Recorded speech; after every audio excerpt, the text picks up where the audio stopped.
You.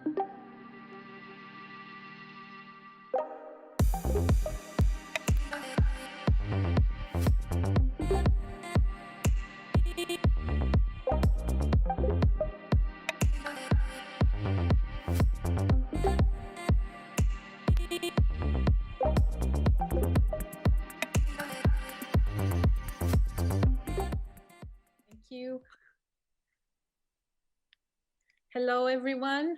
It's a pleasure to be here with you today in this very interesting conference that bridges fashion and technology and contemporary culture, all of which are my everyday areas of inquiry in two different schools, actually. I am at NYU's School of Business at Stern, the director of the Fashion and Luxury MBA, but I'm also very privileged to be teaching at the Parsons School of Design, fashion designers.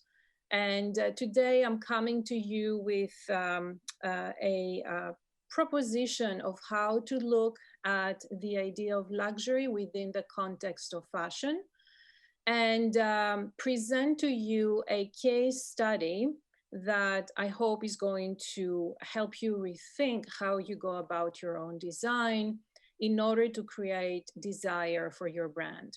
So allow me to stay a little bit on this slide, even though I think this is perhaps the most boring slide of the presentation, but also the one that has the most juice in it. And this is because these three words are extremely important to me and my work, and inform really everything that I do, both in the business sector, in teaching and in doing client work, but also in the design sector.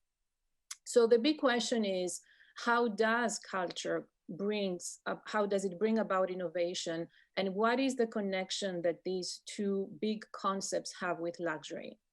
So I'll start with luxury, and that is, of course, very subjective to every one of us. But one thing that is really important to retain is that no matter what definition scholars have given to it, or we as individuals give to our personal idea of luxury, luxury is all about desire.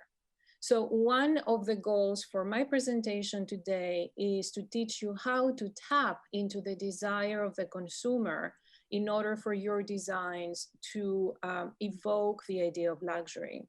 And of course, to create new desire in people who are in contemporary society, we need to think about processes and how these are evolving, and that is the idea of innovation. And of course, all of this happens within our culture. So the idea of the social component has a big role to play in today's conversation, but also in this particular case study that I'm going to present to you. So today I'm going to put on the hat of the ambitious fashion designer who wants to create a luxury brand for the future. And I'm going to pretend that I have a client already in mind. For that client, I'm going to show you a historical example, a historical that is 3 years old, explain it with a framework that comes out of my own work and my recent book, and also give you some aims and goals for future work in this area. So here is the client that I would love to create something for. Someone that's everywhere at all times, someone that's doing a lot of good in the world, somebody who would inspire so many others, someone who is always self-improving, someone who's always spreading the love and giving love. I want to be right in the moment of every single thing that happens. Every new day is like a brand new day. And as a surprise, I'm going to keep the identity of this client hidden for now, but I'm going to reveal it during my last slide. It's a real person. So let's first move forward and watch this video that perhaps many of you have already seen. And I think I need some help here trying to make the video work.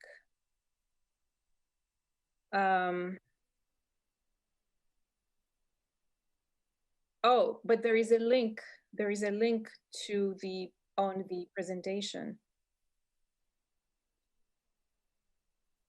I see. Okay, all right. We're moving ahead.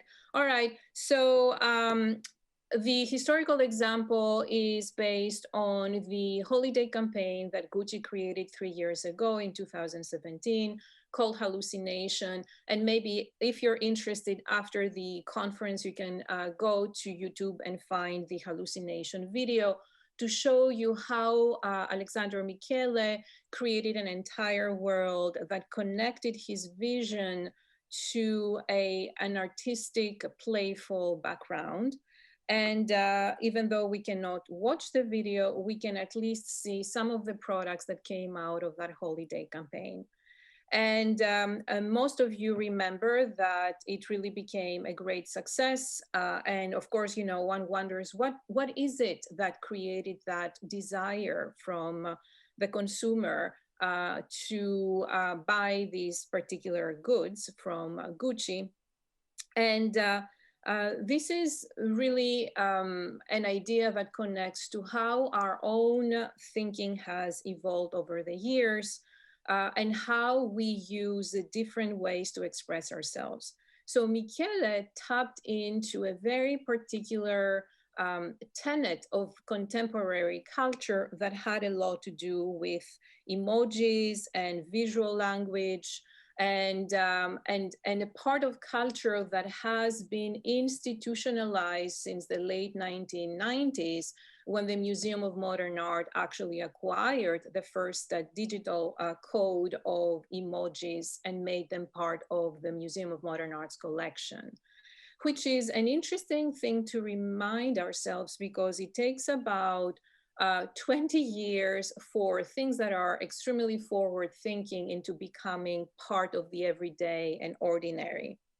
How did that evolve for all of us? It evolved through the visual language, not only of emojis, but also memes that circulate over the internet, things that we have all played with. We have sent a lot of jokes to our friends. We have received a lot of those. And that became a part of a very practical everyday life that is also represented by the affinity that contemporary consumers have for different platforms that allows them to play with the different types of visual languages. So how was it that Michele actually experimented with this idea, and where else could perhaps had he seen that these new inflections of life, of contemporary life and culture had started shaping the way we think? Well, as always, as it's good to move out of the immediate creative practice and look at what other creatives are doing, a first place to go is the artistic environment and see who are the artists who are experimenting with new ideas. And here, Tomokazu Matsuyama, a very interesting Japanese artist who has his practice in Brooklyn, New York, has started working with this blending of the physical and the digital in his artwork for several years now. And this is one of my favorite paintings based on not only on the imagery, but also the title. We met on Match.com, a dating site. There are many other artists who are experimenting along the same lines. And all I'm trying to say here is that this marriage of physical and digital has already started happening for several years now and has started inundating our daily life even before Gucci came out with this very playful holiday campaign.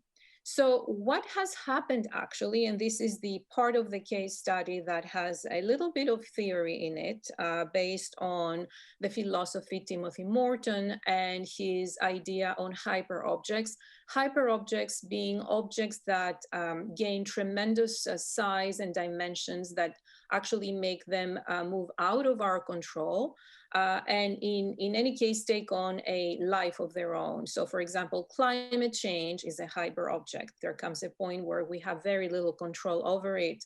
Or a financial crisis is a hyper object. And a lot of people have always assigned the progress that we have seen in several fashion designers' work to the idea of technology as a hyper object. And this is very dangerous to me because technology is actually an enabler. It's a new platform or many new platforms. It is a catalyst, but it's not the end result, right? Technology constantly changes. It's part of that innovation component that we discussed on the first slide. It's a process, right, rather than product. And so the hyper object here for this particular campaign was the ability of people to start thinking on a different way and to think more as holistic thinkers rather than analytical thinkers. And analytical thinking is what has been the main way of how we operate in Western cultures, as opposed to perhaps Eastern cultures that are based on more holistic thinking. But we, for the last 20 years, definitely from the creation of emoji language forward, we have inadvertently started participating in this new way of communications that have over time made us all a little bit more of holistic thinkers. And to this, of course, Michele has often referred to in his interviews, where he says that beauty is in between. And what interests him is to find, through a lot of curiosity and a lot of exploration, what is that in between that allows to bring forth the innovation. And so if we accept that his quest was to move outside of the parameters of fashion and start exploring peripheral ideas and ideas that really have influenced contemporary culture, we see that it became much easier for him to make the connection and create a campaign, but also several collections that were based on it that had this linkage between the art world, the world of visual communications, the world of holistic thinking and language, to all the way to making products that were desired by his consumers. And so in this particular abstraction of how the fashion designer interprets culture. CQ, by the way, means cultural intelligence. And we all, as creative practitioners, at some point or another, we are interpreting culture. And each one of these nodes on the perimeter have to do with the different angles through which we can approach culture and interpret it. In this particular slide, you see that the nodes that are purplish have been activated by Michele, who actually use these ideas and these particular approaches to be able to transfer some of these questions that he had about holistic communications to his product collection. Now, as a brand, one tries to think about the future. And this is why fashion is so fascinating, because it's not only about the individual expression of the designer or the projected individual expression of the consumer. It is also about the embodiment of culture. And this is where things can become very interesting. In other words, fashion always asks the designer to think about the future and start creating only based on ideas that have not happened yet. Now, if we are to consider some of the most important events that are defining our life today, and everything that is happening around us, of course, we would start with climate change, but also related to that, a lot of social unrest and new types of migration, some of which have to do with climate change, some of which have to do with war and other social injustices, medical advancements, and of course, how can we forget that coming out of a year under the pandemic, but also space travel. And so how would a designer then, having in mind that I have already dedicated this case study to this future consumer who wants to be everywhere at all times, how and where would I tap to find the intelligence that would infuse my brand with all the necessary elements that would make the product line desirable?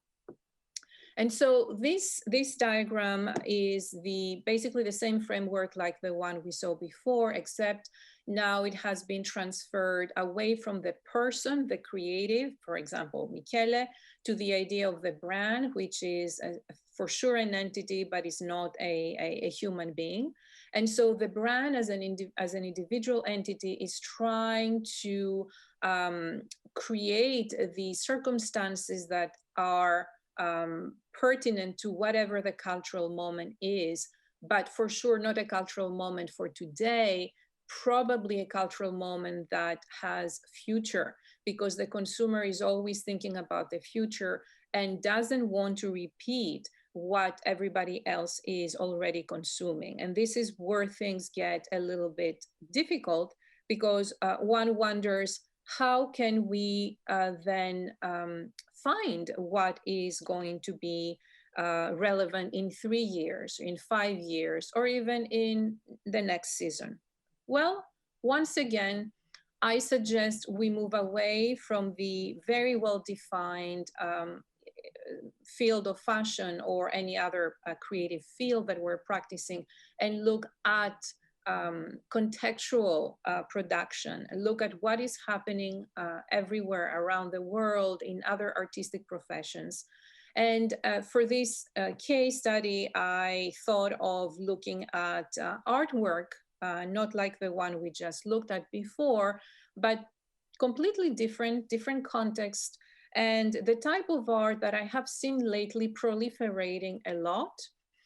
Here we look at Luke Jerram's The Museum of the Moon. It's a traveling exhibit. It has moved from the United States to Europe, several countries, and it is a real projection of the moon's surface on this big sphere. Or a very similar example of a Chilean artist who did work in New York City a couple of years ago. And let's not forget that we all have access to scientific information that comes to us from NASA and many other scientific institutions who publish their work through public media, through commercial media every single day. So when I see some of the innovative work that happens on the runway shows, perhaps products that we wouldn't run to buy immediately, but give us a hint of what is to come, this for me is the work of someone who has really reflected on the present and has already started thinking about how to infuse the future with some of these ideas that are pertinent to his work here, his because it's Ablo. And so as a final framework that really brings all of this together, I would like to remind you that because we're talking about luxury fashion and we're talking about desire, we want to create product lines that have the idea of timelessness. And the idea of timelessness exists only at the heart of this diagram that combines the knowledge of science and the knowledge of engineering that have to do with the main part of the innovation question, but translate all this through design that is fashion and luxury, and respond to a very big conceptual question that is that artistic question that has a lot to do with how contemporary culture views and understands the world. And I hope to have a little bit more time to answer questions that come up during our Q&A. Thank you very much for listening to this case study. And just to give you the secret consumer is artist Lil Nas X, a singer, songwriter and rapper who is doing incredible work. So I will see you in a few seconds. Thank you very much.